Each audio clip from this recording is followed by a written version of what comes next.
nashime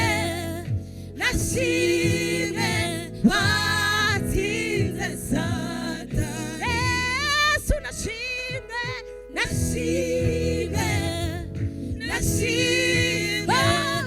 watsinze Satani nashime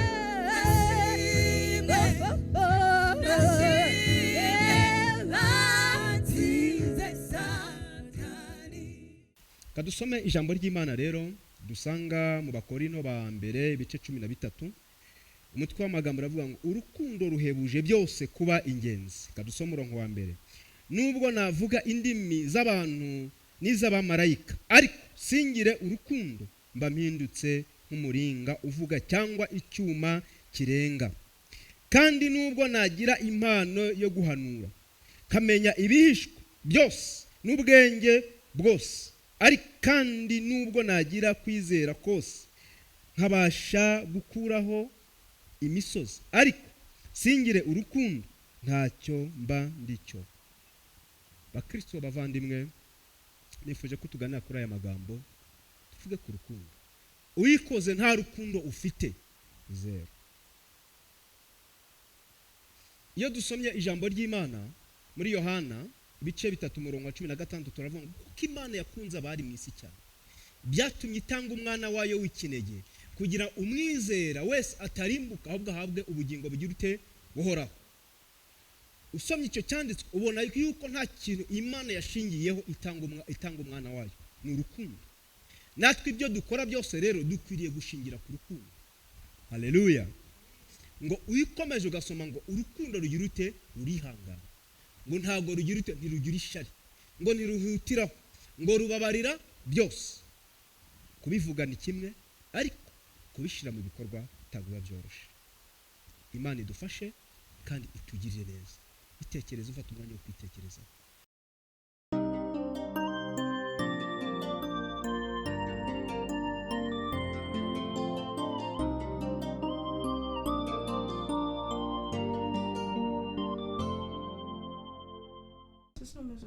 Mesi sawa. Makuru neza.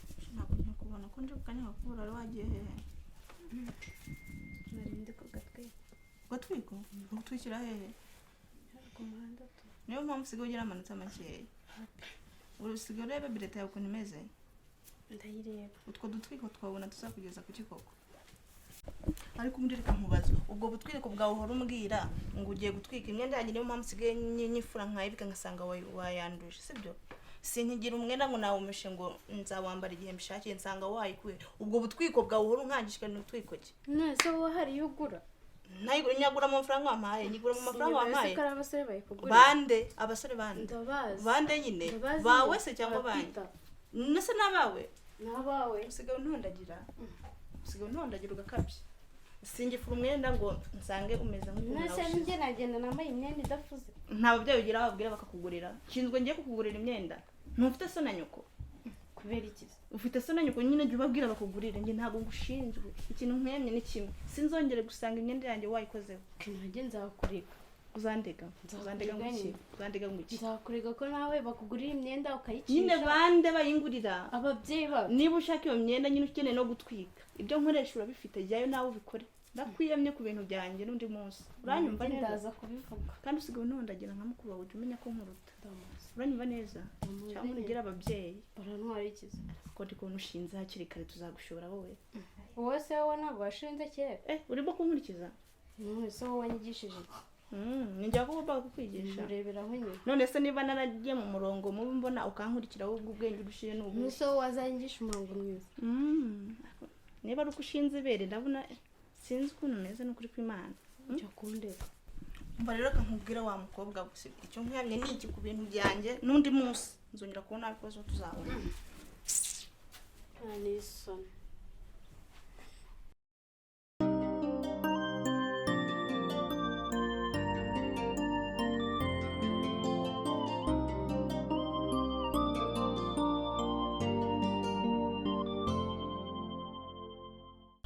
Cheers.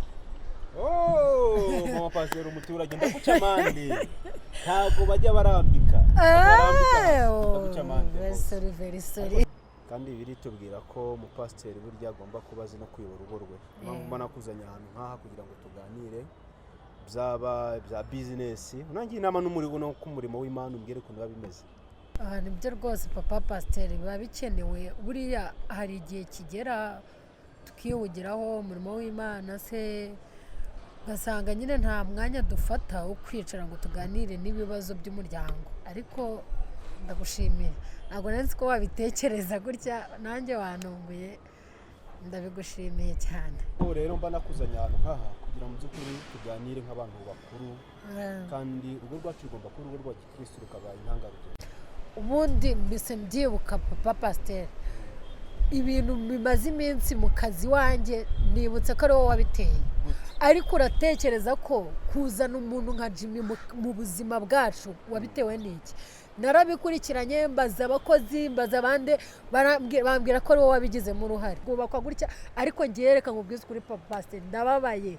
Jimmy yadusenyeye urugo, ibintu byose ariko rwose ngiye ibi ngibi tuzavugana ubutaha, ngewe ndababaye, ibintu byose yarabyangiye. Ubwo se reka nkubwire, bizinesi zarapfuye, ntabwo bashoboye kwishyura.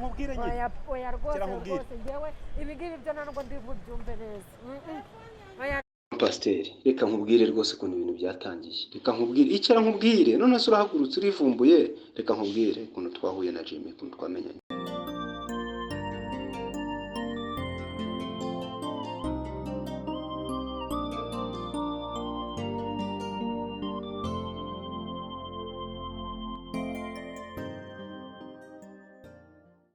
Kunabona bamenye amazina yanjye nitwa Jimmy, mfite umugore n'umwana umwe, madamu wanjye yambwiye ko munasengana, yitwa Mama Cynthia, ubwo nanjye nitwa Papa Cynthia. Yego njyaga kumbwiraho. Yego nakumenye. Rero nari nagize igitekerezo, ndavuga nti n'ubundi pasiteri ko ari umuvandimwe, kuki ntagenda nkamugana nkamubaza noneho ibyo nifuza kumenya akaba ari we ubimbwira. Nari nagize igitekerezo cyo gushinga studio, ariko kubera ko nta bumenyi nari mbifiteho, niyo mpamvu nje kukubaza, gushinga studio bisaba iki, bigenda bite? Yego. Hanyuma se gushinga studio ni byiza, wifuza ko nagufasha mu bijyanye n'iki? Gute? Ubuhe buryo?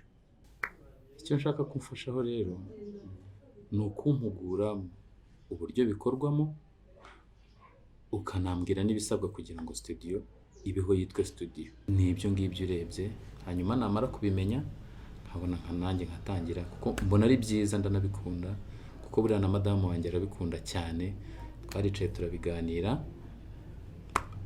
numva ndabikunze. Nibyo rero nagira ngo ufashe ibyo ngibyo bijyanye no kumpugura kuri studio.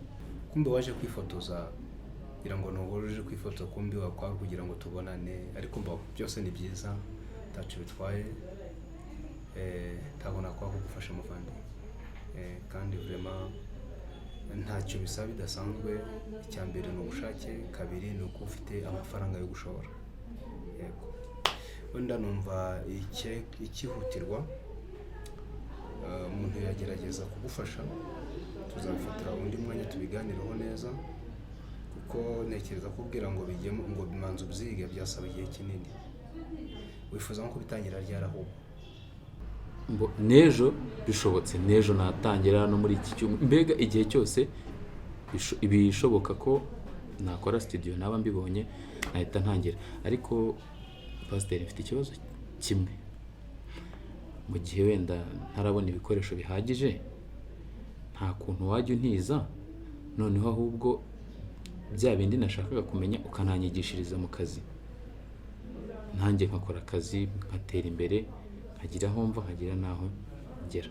Ntacyo bitwaye, gusa kuboneka kwanjye kuvuga gukurikirana ngo twereke akantu kandi byagorana, bitewe n'inshingano umuntu aba afite zigiye zitandukanye. Nanjye no mu kazi nkaboneka gake gashoboka.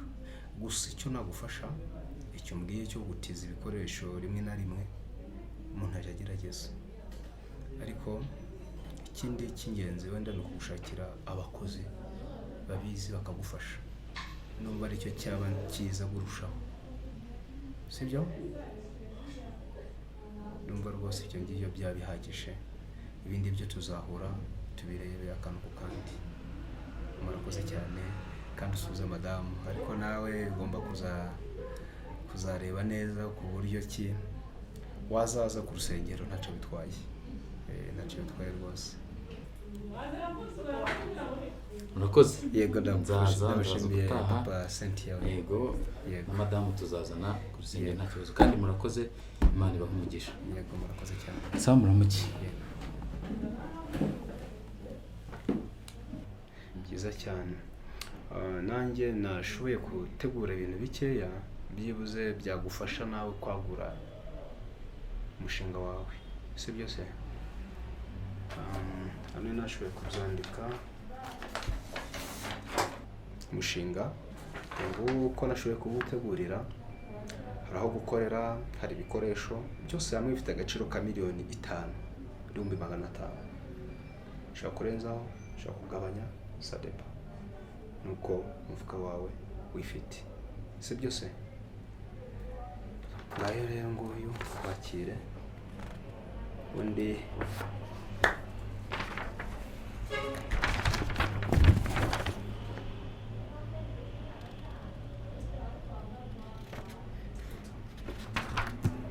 rero Imana izagufashe muri byose. Imana ikumugisha, urakoze pe, kandi umutima uba ukoranye ibi bintu birandenze. Imana izamfashe gusa nzabikwiture. No kwikorera. Murakoze cyane.